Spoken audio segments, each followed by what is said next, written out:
yun eh. Kumbaga, it's gonna multiply and multiply and multiply again. And it's gonna be hard and Multiply. hard for everyone. Right? So, I Tama nga po. suggest, I suggest for the people in the Philippines to take advantage of social media and take advantage of the internet. Find the right business, unahan nyo na yung ibang tao. Kung sino may nakikinig ngayon, unahan nyo na yung ibang tao na, alam mo yun, instead of, alam mo yun, wasting time on ranting and then maasa sa ayuda or everything. And then, if ever nakakapag-internet ka, make use of it. Right? Thank you. Then, Thank you, Idol. thank you. Salamat sa pagbigay ng oras mo sa akin. Thank you po. Pwede yung pa-screenshot. Keep safe, alright? Keep safe and God bless. Thank you po. Bye-bye. Bye-bye. Love you. Bye-bye. Thank you po.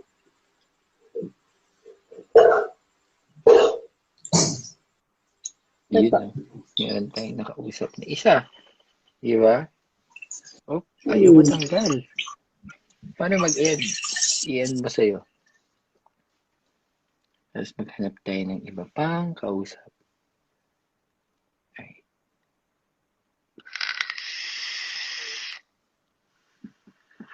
Sabihin mo salamat sa Shopee. Ako kulit talaga ng Pinoy na.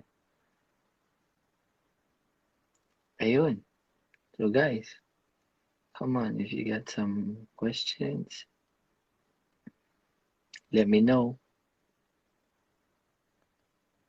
Because I really want to talk. Oh, God.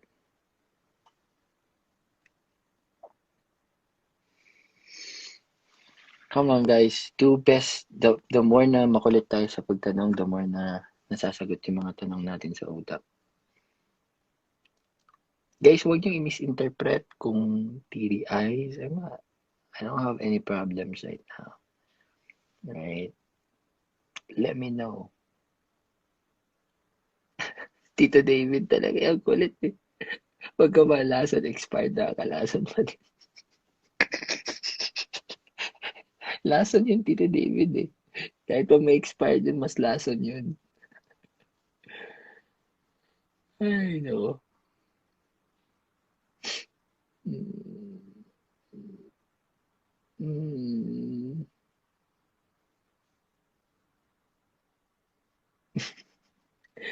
Gahanap ako ng magandang tanong. Tignan natin kung sino ang mga pinakamalupit na tanong dito. Aside kay Tito Dave.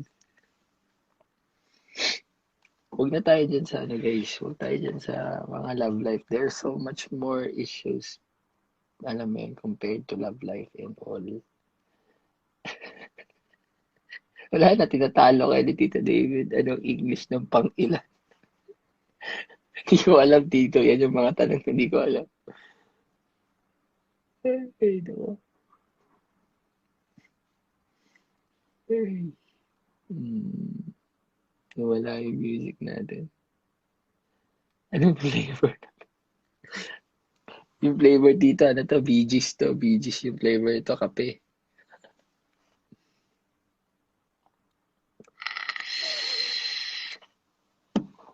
Wait.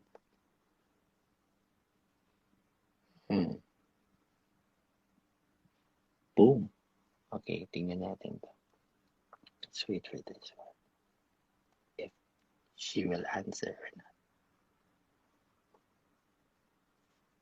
If sasagutin, amen. Wait, pinecline. Okay. So guys, gising pa ako ngayon kasi meron kaming ipaprank mamaya. Ipaprank namin yung mga boys ni Chart. So kailangan tulog na sila. Tapos gigisingin namin. Magugulat kayo kung anong klaseng prank to.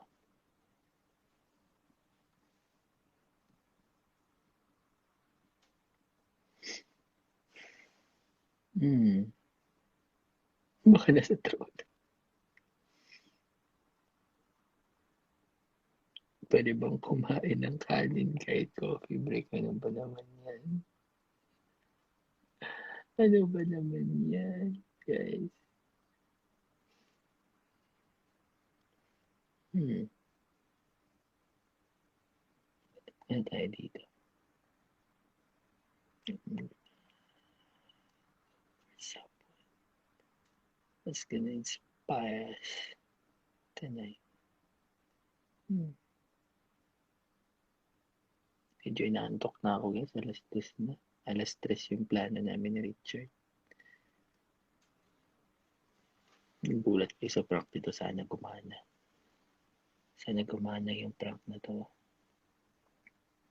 Or else, epic fail tayo sa pagpupuyat. Maaga pa kami mamaya sa immigration.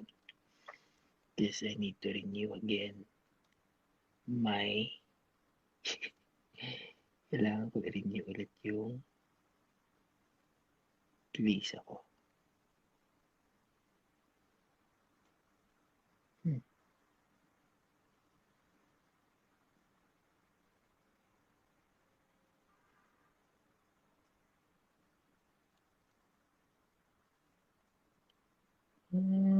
Hirap maghanap. Ang hirap pala maghanap. Anyway, random. No, wala.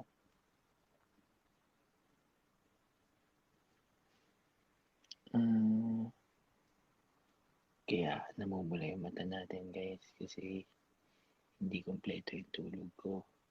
Kaya kailangan natin ng filter. Oops. I think. Sana sagutin. Ba't hindi niya sinasagot? Can you try again? Ay, ayaw. Ang ganda pa naman ng ano. Ang ganda pa naman ng tanong niya.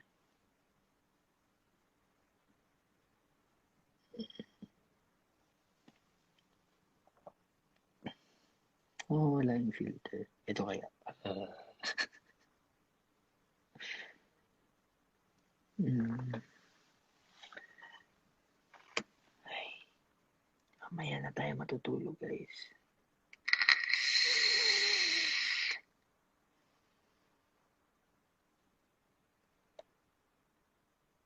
How to be positive every day. How to be positive every day. Be positive every day. Kasi parang pagmamahal yung pagiging positive eh. Parang, alam mo yun, parang hindi mo siya dapat i-base sa, paano ba? Hindi mo siya dapat i-base sa pakiramdam eh. Gets mo? Kasi feelings are subject to change, right? And then, pagiging positive is a decision. I have a lot of days where when you wake up, you just feel tired and alam mo yun, just felt like you're really exhausted, but you gotta keep on thinking the reasons why you need to wake up. You need, at first, you need to be grateful, of course. Kasi, I mean, when you start your day with being grateful for what you have, and when you start your day with being thankful for what God has given to you, it's, alam mo yun, it's one of the ways that, alam mo yun, nagiging positive ako. Like, I'm grateful that I'm in China right now. Everything's safe right now. I'm grateful that my family is safe right now. I'm grateful that my circle is safe. So from that, napupuno ng thank you, napupuno ng being grateful is being positive, right? But there are times that hindi mo talaga kakayanin. You just let it flow. Kumbaga, if it's a bad day, it's just a bad day. Yun yung ano ko, yun yung ginagawa ko. So, I just let it flow. Hindi ako yung parang pinipilit ko yung sarili. Like, for example, kung hindi ko feel gawin yung dance challenge ngayon, so hindi ko gagawa ng dance challenge. I don't want to pressure myself from things that, alam mo yun, that will consume me more or to make me feel exhausted. Right? So, kayo kaya gumawa ng ano guys, alam mo yun, hindi din biro gumawa ng dance challenge guys, maniwala kayo sa akin. You need to have a lot of inspiration. You need to have a lot of reasons why you need to make it. And it will consume your energy in a day. And alam mo yun, it's like, um, every day since March, right? I was really, alam mo yun, for the people. It's not for me, it's for people. It's for the entertainment of people. That's why I continuously do it. And yun, I hope that, you know, for people that asking about depression, being depression is very a sensitive topic, guys. And me myself to have that experiences or that kind of experience before. But for me, naagapan siya because I surrendered. I talked to the right people. I talked to my circle. I talked to the people that I really trusted. Of course, my family. And then, alam mo yun, the point of being depressed is that you just don't believe or wala ka nakikitang tao na maniniwala sa'yo eh. So if I were you, I've heard of this recently, psychosomatic theory. Psychosomatic theory is like, or psychosomatic therapy. I don't know if it's, I don't know if nasabi ko siya ng diretso, pero that therapy is like, um, putting out something that wasn't there in your routine before.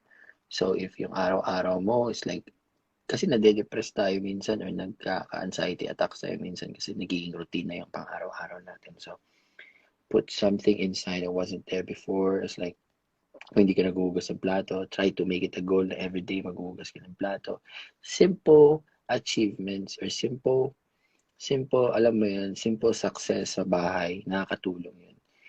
Alam mo yun, na you're very productive and everything. So, it might somehow ease or stop you from, alam mo yun, thinking so much deep. And guys, you need to understand, overthinking is a problem that doesn't exist. Alam mo yun, you're just overthinking or things that doesn't exist or a problem that doesn't exist. So, if ever nagkakaroon ako ng ganong klaseng attacks like overthinking, I just calm down, I sit down, and then alam mo yun, I go back to, I'm aware that inaatake ako ng ganun. So, I just go back and then just fill it out and then decide to stop thinking about it. My advice for you is don't think too much of the things that you can control. Give your focus to those things that you can really control. What you can control right now is what's happening in front of you right now, or your attachments, right? But don't stress yourself controlling things that you can control, like yung decision ng ibang tao or ganito, ganyan. You're gonna end up being down because, alam mo yun, you're setting expectations that you can't control. So, um, don't do that. Like, don't overthink. Alright? Yun. And then, guys, again, paulit-ulit ko to. Sasakit na lang yung tenga nyo. Walang mas malupit pa kaysa sa Diyos, right? When I ask God, when I thank God, like just calling even the name of God makes me smile, right? Because God's love is really unconditional. It's really unfathomable. Right? Hindi natin masusukat sa sobrang lalim ng pagmamahal ng Diyos sa atin na kahit isipin lang natin or kahit banggitin lang natin yung pangalan niya, parang ang hirap na magpakabigat. Alam niyo yun. So that's just for me, right? I don't know about you guys, but if ever makakatulong na it's for you. Kaka-open lang ng stores dito, is it worth it na pumunta or should I wait? The fact that nagtanong ka, you're not read, you're not sure, then don't take risk. Alam mo yun? If kaya pa naman, or if hindi pa naman kaya, if hindi naman kailangan bilhin, or if there's a, if there's a safest way to buy things na hindi malalagay sa alanganin yung health mo or alam mo yun yung panini or di maalog yung utak mo na nakapunta ka nga sa tindahan or nakapunta ka nga sa mall and then pagbalik mo parang kang napaparanoid na shit baka nagka-COVID na ako or what not gets mo the fact na nagtatanong ka you're not sure so don't take risk alam mo yun be smart enough maybe for sure there's a alam mo yun kung meron kang bibilin sa mall baka meron naman pala sa sari-sari store 'di ba or baka meron naman dyan sa gilid-gilid lang or mas malapit sa iyo right so don't take risk, especially you're going home to your families. You understand me?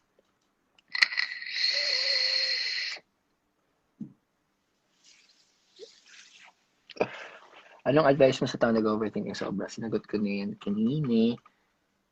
And alam mo yun, para sa mga tao pumupunta ng mall, maybe you guys need to go out because alam mo yun, ikaw ba naman ma-quarantine ng 2 buwan or almost 2 months? Siyempre, you have necessities too and you need to.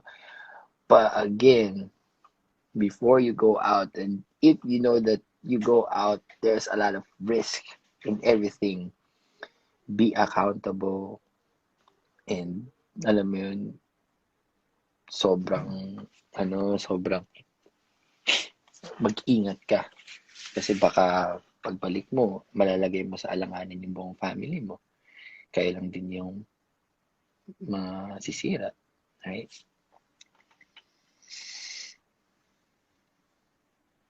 Paano ko nalagpasan yung pagsubok ko sa buhay? I got a lot of challenges kasi you can't escape from challenges. Alam mo yun, lahat ng tao meron nun. The more you go up, the more you have bigger challenges. The more you go to the top or the more you climb higher, the more the bigger the challenges. So what happened was hindi ako nag-evade sa mga challenges ko before. I faced it with a big heart and of course with a big faith. Alam mo yun, lahat kung paano ko chinase yung pangarap ko hinabol yung pangarap ko sa Manila para maging performer, para maging choreographer. Alam mo yun, nakitira ako sa Sampaloc lipat-lipat because I know, alam mo yun, temporary lang tong paghihirap na to and I believe, alam mo yun, dahil nakikita ko yung sarili ko na ganito, it's gonna be worth it. So if your dream and your goal is, alam mo, nakikita mo na it's gonna be worth it and kinikilig ka. So, alam mo yun, hindi mo na iisipin yung challenges eh. You're gonna think deeper about that. Alam mo yun. So, yun. Pabor ka ba sa so-called martial law na na-propose ni President Tigo? I haven't heard of that. Pero of course, it's a sensitive topic, but if proven that it's gonna help flatten or mag-plateau yung cases, why not? Kasi dito, it's not martial law, but the police have alam mo yun, natatakot lahat sa police dito. Natatakot lahat sa gobyerno dito. Yun yung pagkakaiba. No ifs, no buts. Talagang, alam mo yun, you'll be sentenced 7 years pag makulit ka. So, kaya ang bilis ng pag-plateau, ang bilis ng alam mo yun, pagbaba, pag-flatten ng curve. So, hanggang ngayon, wala. We're still free. Like, there's not even, wala. Di totoo yung lockdown na yun. Kung meron mang lockdown na mangyari sa akin, yung mga unang maririnig yan.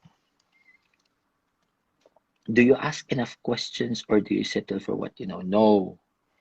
Guys, ako yung sa team namin sa Rockstars. Like si Kuya Ken, yung talagang leader namin. And si Kuya Ken, sobrang idol yun. Ang daming alam nun sa buhay. Sobra legit. Ako yung uupo sa front seat para lang makipag-usap sa kanya, magtanong. Lahat ng mga tanong ko na patungo dun sa goal ko, tinatanong ko. Like for example, Koy, nung 28 years old ka, ano bang ginagawa mo? Ano yung mga achievements mo? Ano ba yung mga ginagawa mo pag ganito yung cases? So, inuunahan ko na yung mga posible kong pagdadaanan. Alam mo yun? So, guys, ako, the more you ask, the more answers you will get. Kung sino yung mga pinamakulit magtanong, yun yung mga taong, alam mo yun, gigil na mapuntahan yung gusto nila. Kasi, mas okay na naririnig mo yung other people's perspective eh. Alam mo yun, para hindi mo naman 100% papakinggan, but at least you can weigh it out and alam mo yun, makita mo if ever magkalapit pa sa iniisip mo. So, ayan.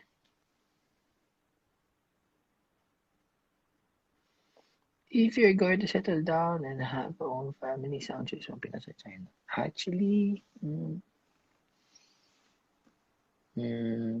it depends. Right? It really depends. Kasi, kahit nasabihin ko ngayon, but what if the girl wants to stay in Philippines? Di ba?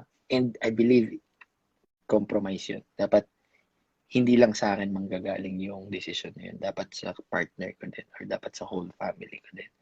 'Di ba? Kung saan siya magiging masaya, kung saan kami magiging masaya, kung saan kami magiging komportable. So I believe yun yung pinaka hindi ko siya masasagot ngayon.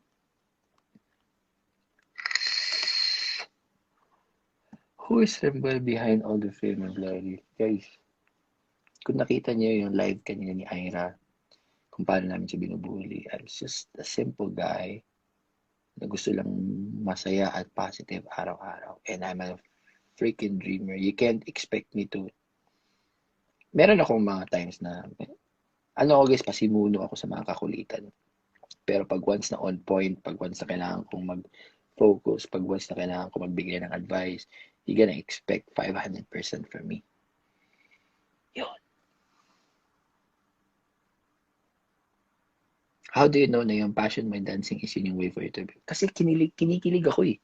Alam mo yun, nakikita ko yung feeling na nagpa-perform ka and people are watching you, people are gonna be inspired of watching you dancing on stage or kung saan mang klaseng platform. Yun palang kinikilig ako. Nakita ko yung sarili ko na ganun. Why not, right?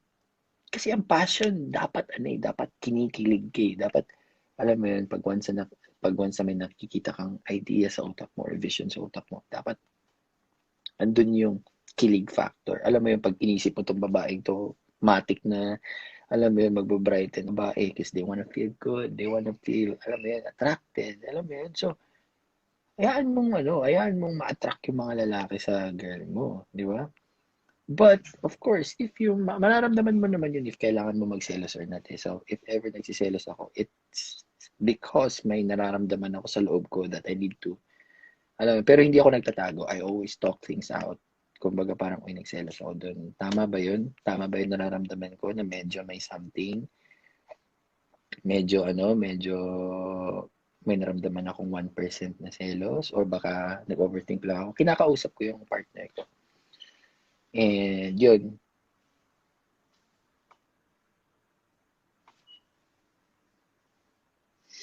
sobrang ganda ng tanong na to guys. Hi DJ Loonyo, just wanted to ask you about decision making. If you have two options, you need to make a decision. Would you choose the one that scare you or you stay within your comfort zone? Of course.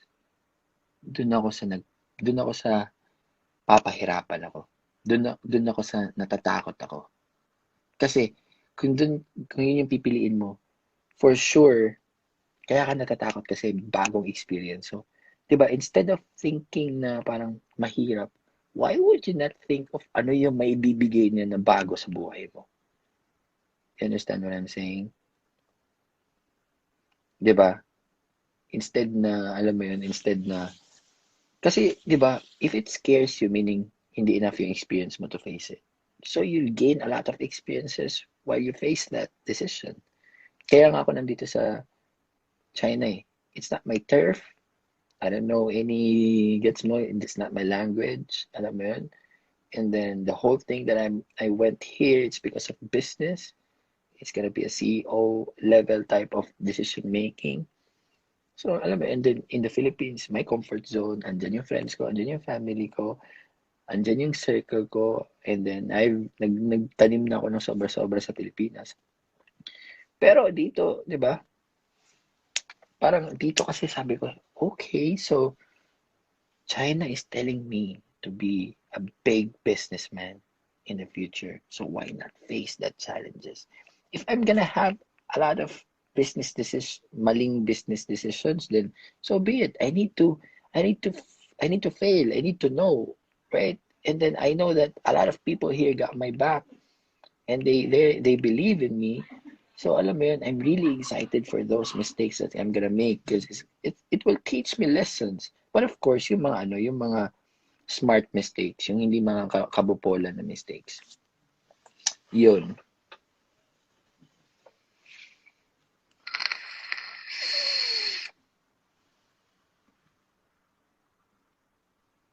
What's the thing you most want to achieve before you die? Of course, malagay ko sa tamang pwesto yung family ko. Yung tipong kahit wala ako, kaya nilang mabuhay. Yung tipong kahit wala ako, they can sit back, relax, chill, watch Netflix and all. So,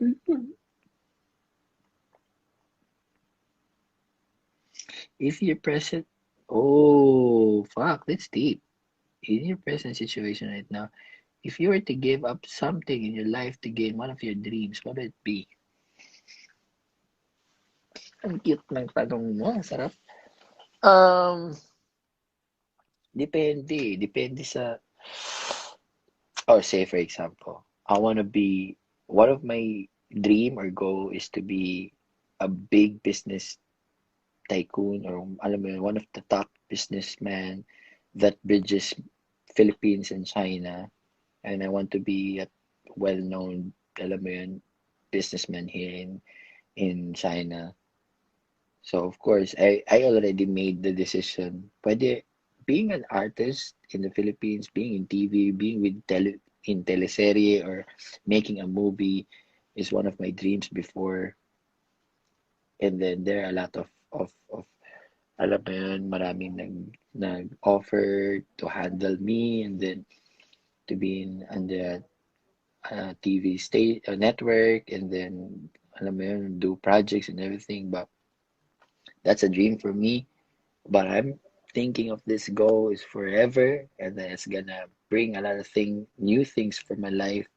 So I gave up this one and choose this one. Get so mabigat to, right? And I know fame and entertainment industry is such have a lot of bullshits in life and alam mo nakaka-stress handling a lot of fame issues and all. So I don't want my life to be like that. It's a dream. It's a cool dream and may chance ako to face it and to go back home and then alam mo yun, to do those stuff. But nakikita ko tong dream na to na would alam mo yun, would settle or will give my future family a better life that or a life that alam mo yun na completely different for what sa kung anong pinagdaanan ko. So yun. So if ever magsasacrifice ako or if ever i-achieve ko to, syempre dun ako sa isang bagay na marami akong makukuha, marami matutulungan na tao, 'di ba? In pag sa Pilipinas, uuwi ako for being artist is just a one-man show. But for dito, marami akong matutulungan. Maraming dancers na mabibigyan ng opportunity. Matutulungan yung circle of friends ko. Mabibigyan ng opportunity lahat-lahat na nasa paligid ko. So, dun ako sa mas marami mapupuntahan. That's it. It, guys. Chard? Wait lang. Hingi tayo kay Chard ng tubig. Hingi na tayo kay Chard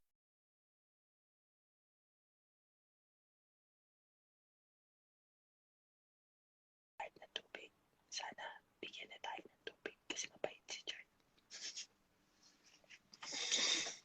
I have a lot of regrets in life, guys. Swear to God. I have a lot of regrets in life.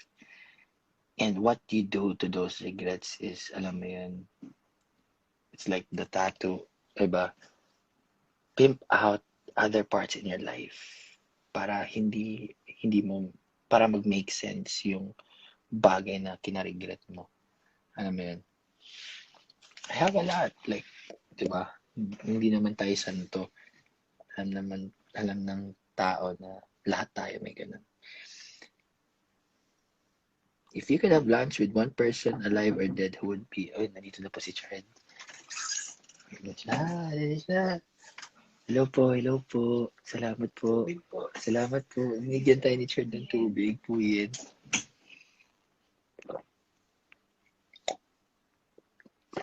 Okay. Kung meron tayong chance na may makausap, of course, my dad. My father. Because he never had a chance to watch me on stage. He never had a chance to watch me on Facebook. Sa lahat ng mga ginagawa ko ngayon. Yun. So, it's gotta be my father. Do you like long hair or short hair sa babae? Wala akong pakialam. Importante pag mahal ko, mahal ko.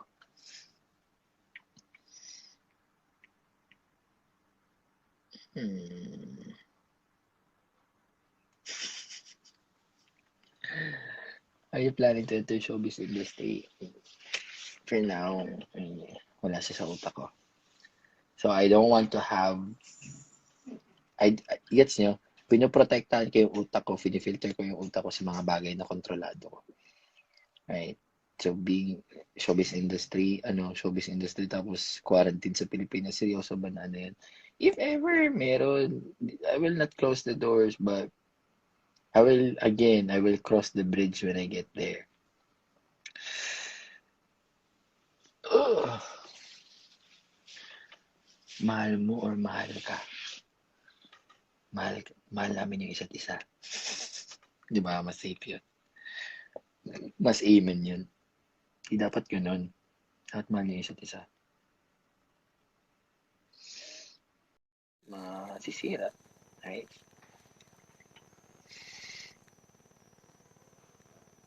Paano ko nalagpasan yung pagsubok ko sa buhay? I got a lot of challenges kasi you can't escape from challenges. Alam mo yun. Lahat ng tao meron nun. The more you go up, the more you have bigger challenges. The more you go to the top or the more you climb higher, the bigger the challenges. So what happened was hindi ako nag-evade sa mga challenges ko before. I faced it with a big heart and of course with a big faith. Alam mo yun, lahat kung paano ko chinace yung pangarap ko hinabol yung pangarap ko sa Manila para maging performer, para maging choreographer. Alam mo yun, nakitira ako sa Sampaloc lipat-lipat. Because I know, alam mo yun, temporary lang tong paghihirap na to. And I believe, alam mo yun, dahil nakikita ko yung sarili ko na ganito, it's gonna be worth it. So, if your dream and your goal is, alam mo, nakikita mo na it's gonna be worth it and kinikilig ka. So, alam mo yun, hindi mo na iisipin yung challenges eh. You're gonna think deeper about that. Alam mo yun. So, yun. Pabor ka ba sa so-called martial law na na-propose ni President Tigo? I haven't heard of that. Pero of course, ano, it's a sensitive topic, but if proven that it's gonna help flatten or mag-plateau yung cases, why not? Kasi dito, but the police have alam mo yun, dito. Yun yung pagkakaiba. No ifs, no buts. Ano mo yun, you'll be sentenced 7 years pag makulit ka. So, kaya ang bilis ng pag-plateau, ang bilis ng alam mo yun, pagbaba, pag-flatten ng curve. So, hanggang ngayon, wala. We're still free. Like, there's not even, wala. Di totoo yung lockdown na yun. Kung meron mang lockdown na mangyari sa akin, yung mga unang maririnig yan. Do you ask enough questions or do you settle for what you know? No.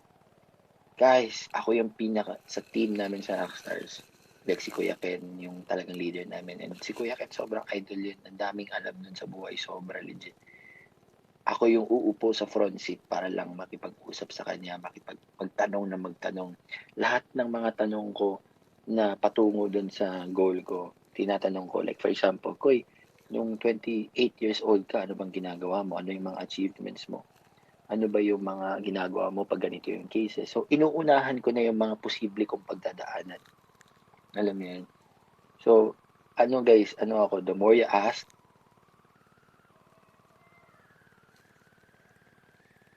the more answers you will get. Kung sino yung mga pinamakulit magtanong, yun yung mga taong, alam mo yun, gigil na mapuntahan yung gusto nila. Kasi, mas okay na naririnig mo yung other people's perspective eh.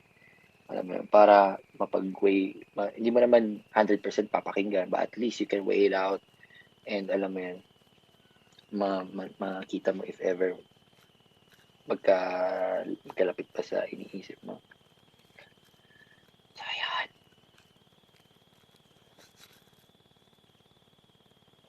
If you're going to settle down and have your own family, sound choose yung pinasasaya. Actually, it depends, right? It really depends. Kasi, kahit nasabihin ko ngayon, but what if the girl wants to stay in Philippines? Di ba? And I believe, compromise yun. Dapat, hindi lang sa akin manggagaling yung decision na yun. Dapat sa partner ko din or dapat sa whole family ko din. 'Di ba? Kung saan siya magiging masaya, kung saan kami magiging masaya, kung saan kami magiging komportable. So I believe yun yung pinaka hindi ko siya masasagot ngayon.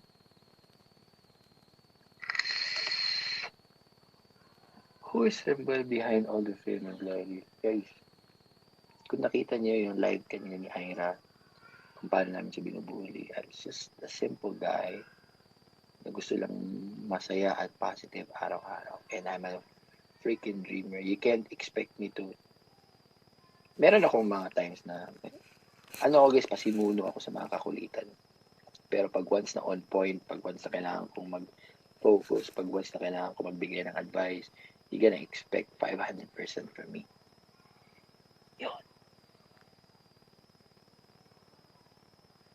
How do you know na yung passion my dancing is yun yung way for you to be? Kasi kinikilig ako eh.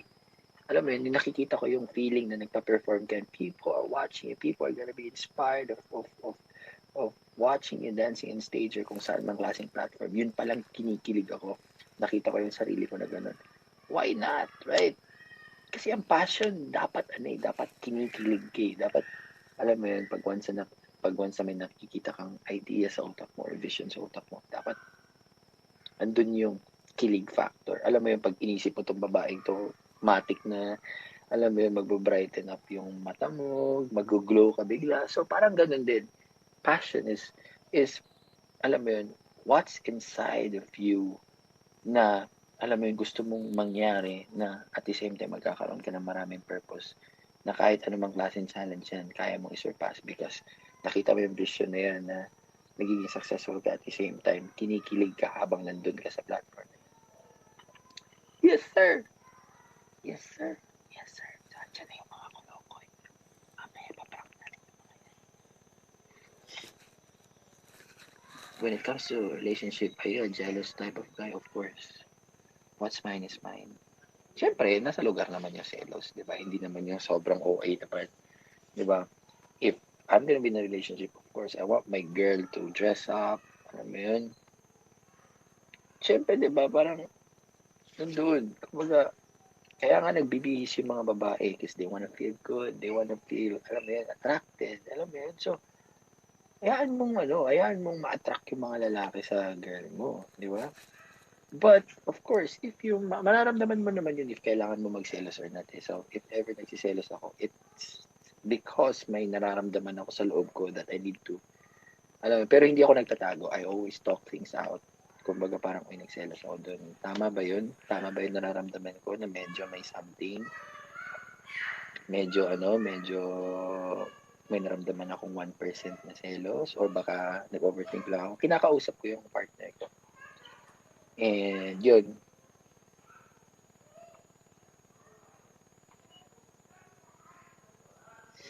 sobrang ganda ng tanong na to guys. Hi DJ Loonyo, just wanted to ask you about decision making. If you have two options, you need to make a decision. Would you choose the one that scare you or you stay within your comfort zone? Of course. Doon ako sa papahirapan ako. Doon ako sa natatakot ako. Kasi kung yun yung pipiliin mo, for sure, kaya ka natatakot kasi bagong experience. So, 'di ba, instead of thinking na parang mahirap, why would you not think of ano yung may bibigay niya na bago sa buhay mo? You understand what I'm saying? 'Di ba? Instead na, alam mo yun, instead na, kasi, 'di ba, if it scares you, meaning hindi enough yung experience mo to face it. So, you gain a lot of experiences while you face that decision. Kaya nga ako nandito sa China eh. It's not my turf. I don't know any gets mo, it's not my language. Alam mo yun? And then the whole thing that I went here, it's because of business. It's gonna be a CEO level type of decision making. So, alam mo, and then in the Philippines, my comfort zone, andyan yung friends ko, andyan yung family ko, andyan yung circle ko, and then nagtanim na ako ng sobra-sobra sa Pilipinas. Pero dito, di ba,